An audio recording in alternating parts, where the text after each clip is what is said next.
देखिए, कोई भी जब स्टार्टअप चालू होता है या कोई भी मिड साइज कंपनी भी हो जाती है, उसके लिए फंड रेजिंग बहुत इंपॉर्टेंट होती है। तो फंड रेजिंग जो होती है वो दो तरीके से हो सकती है। पहला, आप उधार ले सकते हैं। दूसरा, आप जो है कंपनी के शेयर्स बेच के शेयर्स के अगेंस्ट पैसे ले सकते हैं। तो आप कौन से तरीके से जाना चाहेंगे, ये आपको ध्यान रखना है। तो इस कोर्स में हमने बताया कि अगर आप शेयर्स बेच के पैसा रेज करना चाहते हैं तो किन किन चीजों का आपको ध्यान रखना है। उसके लिए आपको इन्वेस्टर्स के सामने पिच करना पड़ेगा। देखिए, उधारी में क्या होता है, उधारी तो बड़ी सिंपल है। आप गए, आपने प्रोजेक्शन दी, आपके पास कोई जमीन है, उस जमीन के वैल्यू के अगेंस्ट आपको लोन मिल जाएगा और आप धीरे धीरे उस लोन को चुका देंगे। पर जो निवेशक होता है, जो आपकी कंपनी में इक्विटी लेता है, वो आपके साथ पार्टिसिपेट करता है, आपके दुख सुख का साथी होता है।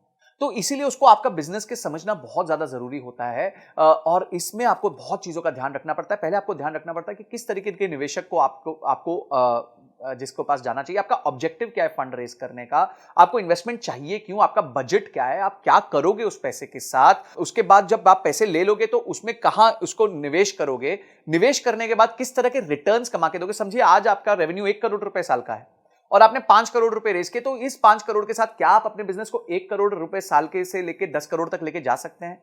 ये सारी चीजें आपको ध्यान रखनी पड़ेंगी, आपको अपने निवेशक को समझानी पड़ेगी, स्टोरी समझानी पड़ेगी कि क्यों आपका बिजनेस इतना अच्छा है, क्या क्या स्टेप्स होते हैं फंड रेजिंग में, बूटस्ट्रैपिंग क्या होती है, बिना फंड रेजिंग के कैसे बिजनेस चल सकता है, इन्वेस्टर्स को जब आप पिच करते हैं तो कैसे करते हैं, कैसे उसके फ्रेमवर्क्स भी दिए हैं हमने, स्टैंडर्ड पिच डेक्स भी दी हुई है कि कैसे पिच डेक बनानी चाहिए।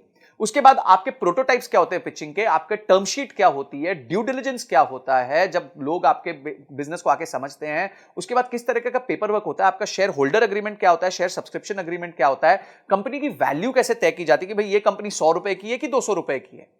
उसके बाद आप एंजल इन्वेस्टमेंट कैसे ला सकते हैं, वेंचर कैपिटलिस्ट को कैसे ला सकते हैं। और उसके साथ साथ हमने ये देखा है कि कुछ अच्छे एंटरप्रेन्योर्स से मिलकर हमने ये पता किया कि उन्होंने फंड रेज कैसे किया था, उनकी जर्नी कैसी रही है, उनके लिए कभी क्या प्रॉब्लम्स आई और उस प्रॉब्लम्स को उन्होंने कैसे सॉल्व किया, और अंत में जाके बॉम्बे स्टॉक एक्सचेंज में घंटी बजानी है, आईपीओ लेके आना है। तो किस तरीके से आप अपने बिजनेस को बिल्ड कर सकते हैं, कि इन्वेस्टमेंट बैंकर कौन होता है, उसका रोल क्या होता है आपके बिजनेस में, और किस तरीके से आपको फंड लाके देता है। आप उसके बाद इन्वेस्टर रिलेशंस कैसे मैनेज करते हैं, जब निवेशक बोर्ड पे आ जाता है उसके साथ कैसे अपना आप रिलेशन मैनेज करेंगे। ऐसी 32 पावरफुल वीडियोस हमने बनाई हैं जिसमें case studies, examples, real life cases हमने लिए हैं, जिसको आप यूज करके फंड रेजिंग कर सकते हैं। तो बाप रे, इतना सुनने के बाद ही आपको मन करना चाहिए कि मैं इस कोर्स को अनलॉक कर लूं, इमीडिएटली अनलॉक कर लूं और जाके सारे वीडियोस को ध्यान से पढूं, उसको इंप्लीमेंट करूं और उसके बाद उसके रीडिंग मटेरियल्स को पढ़ के उसको और डीप में समझूं। तो ये सारी चीजें हमारे एक ही कोर्स में इतना सब आपको मिल जाएगा, इतनी सारी आपकी प्रॉब्लम सॉल्व हो जाएंगी। आपका गोल है अगर कि कंपनी के लिए फंड रेज करना है, तो आप इस वीडियोस को देख के बहुत अपने आप को इक्विप कर सकते हैं, प्रिपेयर कर सकते हैं। इसके साथ हमने 450 फंड्स की लिस्ट भी दी है जिनको आप अप्रोच कर सकते हैं, उनके फोन नंबर के साथ, उनके किसको आपको अप्रोच करना है उसके साथ। ये सारी चीजें हमने इसके साथ फ्री रिसोर्सेज दिए हुए हैं।